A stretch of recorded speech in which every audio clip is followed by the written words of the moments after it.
దీవిని మనము తిని తృప్తి పొందగా ఆయన ఏం చేస్తాడంట, తిని తృప్తిగా మిగిల్చి ఆ మిగిలిచిన దాన్ని అనేక మందికి పంచేటట్లు ఎవరి ఎడల చేయగలడంటే భయభక్తులు కలిగిన వారి ఎడల.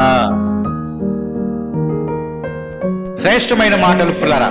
ఎందుకు భయభక్తులు కలిగి ఉంటే వెలుగు ప్రకాశిస్తుంది, మన కుటుంబాలకు సిగ్గు అనేది రాకుండా, అంటే సిగ్గు పడినటువంటి పరిస్థితులు రాకుండా ప్రభు వారు చేస్తారు. ప్రతి పనిలో, ప్రతి ప్రయత్నంలో ఆయన దూత మనకి కావలిగా ఉంటుంది.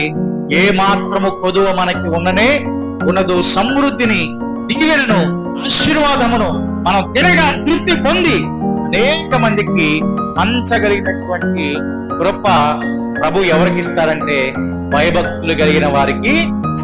మరి భయభక్తులు కనుక లేకపోతే ఇక అదంతా రివర్సే.